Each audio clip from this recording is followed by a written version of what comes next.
Le Shonen Jump traverse depuis quelques mois, voire même quelques années, une période un peu compliquée malgré les apparences sauvées par certains phénomènes tels que Demon Slayer ou encore Jujutsu Kaisen.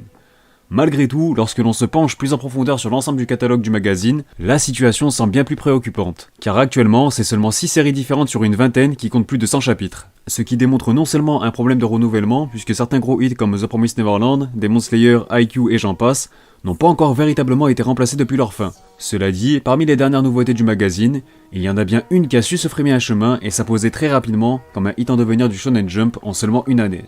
Sans surprise, il s'agit bien de Mashle.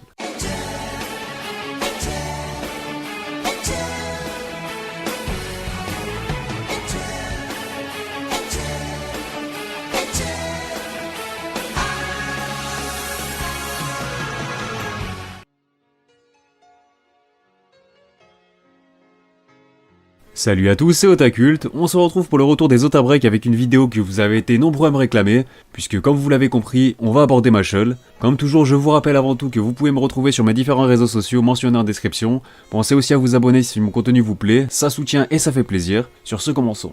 Mashle est un manga d'Hajime Komoto issu du célèbre Shonen Jump qui est toujours en cours de parution au Japon avec 6 volumes parus à ce jour.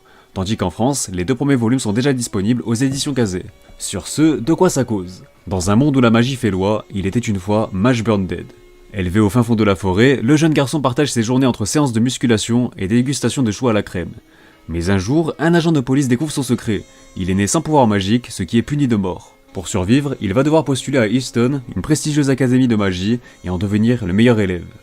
La magie n'a plus qu'à bien se tenir, avec sa musculature affûtée et sa force hors du commun, Mash compte bien pulvériser tous les sorts et briser les codes de cette société. Alors je vais tout d'abord commencer par vous partager mes toutes premières impressions que j'avais eues lors des débuts de Mashle au Japon, et donc de ma découverte du titre sur la plateforme Manga Plus, où vous pouvez lire chaque semaine les nouveautés du Jump, les nouveaux chapitres. Et bien comme je l'avais brièvement mentionné dans ma dernière Ota lecture, je n'avais pas du tout accroché au délire et ce pour plusieurs raisons. La première est, comme mentionné plus tôt, totalement liée à la période délicate dans laquelle se trouvait le Jump qui nous inondait de comédie, chaque nouveauté lancée dans le magazine à ce moment-là en était une quasiment, et c'est en grande partie pour cela que le magazine m'avait un peu blasé de façon générale. J'ai donc en quelque sorte commencé Mashle au pire moment possible j'ai envie de dire, et bien que je trouvais le concept intéressant, je n'ai pas été réceptif au type d'humour proposé par la série, d'autant plus que les running gags ne passaient pas. C'est donc avec beaucoup de recul et un nouvel angle que j'ai attaqué ma relecture de Mashle grâce à la sortie des 2 premiers volumes chez Kazé, et là, j'ai enfin pu plonger dans l'univers de la série.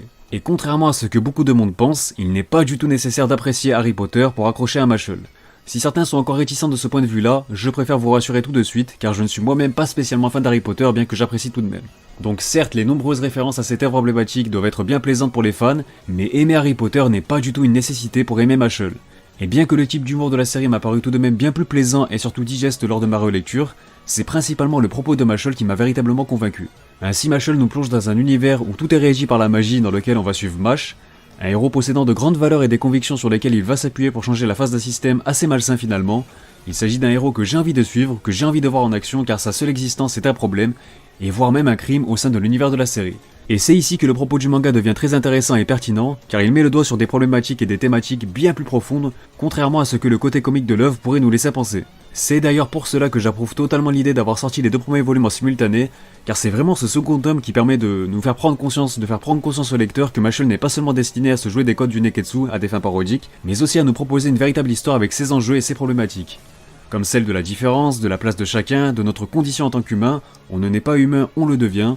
Mash va ainsi s'opposer à une société motivée par l'intolérance mais surtout la violence, par la seule force de ses poings. Puisqu'en effet, contrairement à tout le monde, il ne dispose pas de facultés magiques, c'est donc à travers un entraînement quotidien très strict et intensif qu'il a su compenser ses propres faiblesses. L'approche d'Hajime Komoto en devient assez originale puisqu'il fait en sorte que le secret de notre héros ne soit pas dévoilé au grand public. Ainsi, Mash va devoir devenir le meilleur élève de l'académie la plus réputée et prestigieuse du monde de la magie, sans magie et sans que les autres puissent s'en apercevoir. Il doit donc faire en sorte qu'il n'est pas différent des autres et faire croire que ses facultés physiques sont en quelque sorte des facultés magiques. Je trouve en tout cas ce décalage assez intéressant puisque finalement cela donne lieu à quelques scènes humoristiques assez plaisantes, bien que je trouve que le ton soit un peu trop comique dans le premier volume, ce qui peut potentiellement en freiner plus d'un. Cela dit, je vous invite vraiment à pousser jusqu'au second volume qui se place davantage dans l'action à mon sens, ou du moins avec un ton un peu plus sérieux, et je rajouterai même que finalement, cela nous permet de nous attacher davantage aux différents personnages, et donc d'apprécier plus pleinement les gags de la série. J'en viens justement à ces fameux personnages que j'apprécie assez bien pour le moment, notamment les autres élèves de l'académie Easton qui se positionnent donc comme de sérieux concurrents et rivaux pour notre héros Mash. De quoi rajouter toujours plus d'enjeux à la série, et de ce côté-là, j'imagine que cela ne va que s'amplifier lorsque de plus gros antagonistes entreront en scène. En tout cas, l'univers de Mashle s'y prête totalement, un univers régi par la magie offre forcément beaucoup de potentiel pour la suite, autant au niveau de l'intrigue, pour l'évolution des personnages, des combats proposés par la série, mais surtout du point de vue des thématiques abordées qui sont déjà pertinentes, ce qui est à mon sens le point le plus important quand il s'agit d'un manga alliant à la fois des genres action, comique, et plus spécifiquement la parodie dans ce cas. Un équilibre déjà maîtrisé à mon sens et qui est notamment assez bien retranscrit par le style d'Hajime Komoto. Je trouve que les dessins sont certes assez simplistes, mais ils permettent de bien faire ressortir le genre comique de l'œuvre, et d'un côté, l'auteur s'est aussi appuyé à ses traits pour apporter le dynamisme nécessaire aux différentes scènes d'action. Un style à la fois sobre, mais qui se définit avant tout par son efficacité, et de ce que j'ai vu, les dessins ne font que de se bonifier avec le temps. Avec notamment certaines planches qui claquent vraiment quand il le faut. On peut aussi mentionner une belle gestion de la mise en scène lors de la conception des différents gags, jouant notamment sur les expressions faciales du héros. Comme je l'ai dit, ce n'est pas toujours efficace sur moi, mais après, c'est forcément subjectif, surtout quand il est question d'humour. Pour conclure, je vous recommande donc totalement Mashle qui nous propose le juste équilibre entre action et comédie, et comme vous avez pu le voir dans mon cas, si vous n'adhérez pas à une de ces deux facettes, cela ne vous empêchera pas d'apprécier la série. Au contraire, je pense que plus on avancera, et plus j'accrocherai également à ce type d'humour. Une chose est sûre, Mashle se positionne déjà comme le prochain gros hit du Shonen Jump. La série ne fait que monter en puissance au Japon, que ce soit en termes de vente, de statut dans le Jump ou tout simplement dans son intrigue qui promet de belles choses pour la suite. Un manga qui regorge à ne pas douter du potentiel et que je vous invite à suivre avec attention. Donc il est encore temps de rejoindre le train avant qu'un éventuel animé soit annoncé, puisqu'on va pas se mentir, cela ne devrait être plus qu'une question de temps. Sur ce, on arrive à la fin de cette vidéo, donc j'espère qu'elle vous aura plu.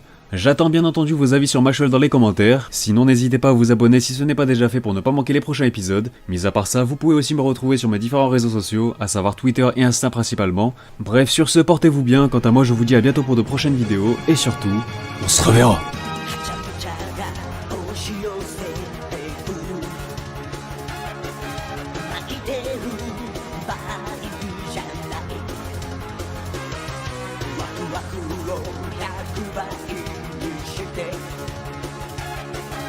パーティーの主役になろう」